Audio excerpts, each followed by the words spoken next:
আজকে যে বিষয় আলোচনা করতে চাই, আপনারা যদি দোয়া করেন, আল্লাহ তাআলা যদি এই ছোট্ট গোলামকে একটু তৌফিক দেন, তাহলে আজকের বিষয় হচ্ছে দুঃখের মাঝে সুখের পরশ, কষ্টের মাঝে একটু শান্তির ছোঁয়া। আপনারা লক্ষ্য করেন, আমাদের সমাজে যারা যারা আমরা বসবাস করি, দেশি কিংবা বিদেশি, যদি জিজ্ঞেস করেন আপনি কি সুখে আছেন, 99% থেকে আওয়াজ আসবে যে আমি দারুণ কষ্টে আছি।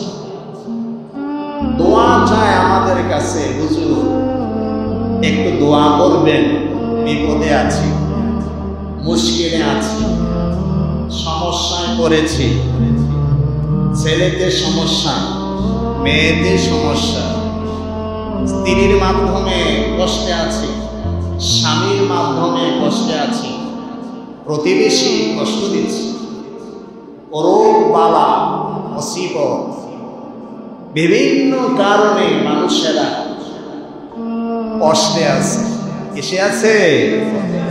কষ্টে আছে। এটি যেন সেই গল্পকে স্মরণ করিয়ে দেয়।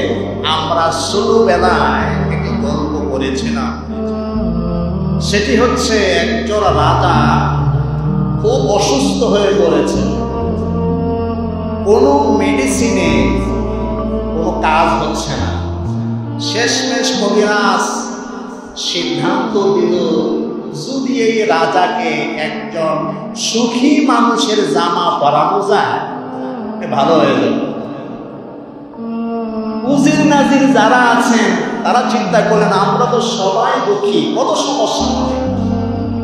রাজ্যে তালাশ করা শুরু হলো, একজন সুখী মানুষ চাই। যাকে জিজ্ঞেস করে, না মন্ত্রী মশাই, আমি দারুণ কষ্টে আছি, অনেক অশান্তির ভেতরে আছি, পেরেশানিতে আছি, আমি সুখী নই। তামাম রাজ্য তালাশ করে কাউকে পাওয়া গেল না। এর মাঝে কষ্ট করে একজনকে পাওয়া গেছে। কয়জন? মধ্যবয়সী, তার হাসি খুশি, ফুরফুরে মেজাজ, খুব ঘোরাঘুরি।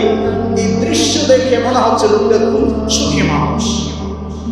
তো মন্ত্রীরা ওর কাছে গিয়ে বলল, আপনি কি দুঃখী মানুষ নাকি সুখী মানুষ? বলে, আমি সুখী, দারুণ সুখী আছি আমি।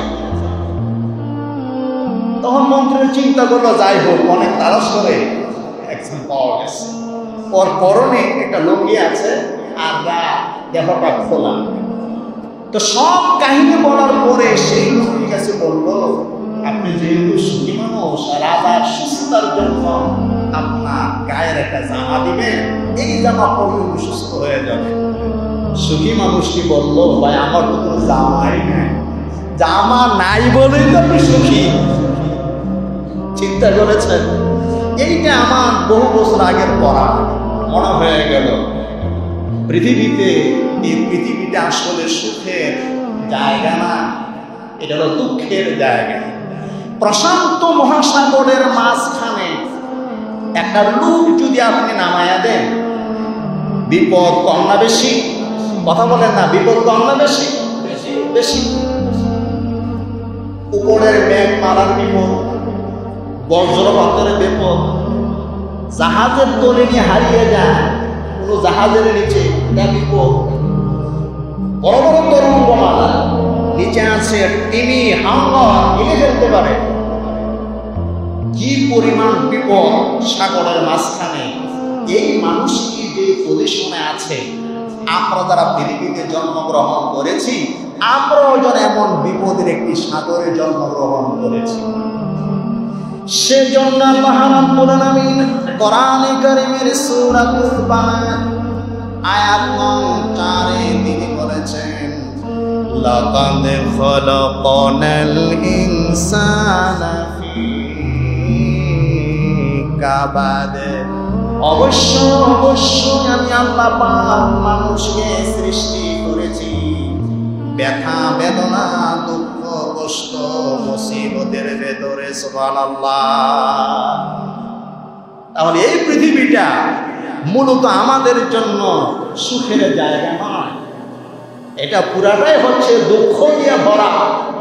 কে কতটুকু ধৈর্য ধারণ করে হাল শক্ত করে ধরে রেখে সামনে অগ্রসর হতে পারে সেইটাই দেখার বিষয়। তবে একেবারে হতাশ হলে চলবে না। এই প্রচন্ড হতাশার ভেতরে আল্লাহ রাব্বুল আলামিন কিছু কিছু আশার আলো তিনি জ্বালায় রেখেছেন। যেমন ভাবে বিশাল মরুভূমির ভেতরে কত মুসাফির ওরা চলাচল করে, প্রচন্ড রোদ আর তপ্ত বালুখানা শুরু করে দিয়া, কোথাও কোনো ছায়া নেই, কোনো পানি নেই, রেস্টের কোনো জায়গা নেই। এই বিশাল মরুভূমির ভেতরে কোনো জায়গায় রাব্বুল আলামিন ছোট্ট একখানা গাছ তিনি তৈরি করে রেখেছে। ওই গাছের ছায়ার নিচে অনেক কষ্টের পরে কোনো মুসাফির সেখানে বিশ্রাম নিতে পারে। তদ্রূপ ভাবে গোটা পৃথিবী আল্লাহ রাব্বুল আলামিন আমাদের জীবনের জন্য তিনি মরুভূমি বানাই দিয়েছেন। এখানে দুঃখ কষ্ট মুশকিল বিপদ আপদ অনেক কিছু রয়েছে।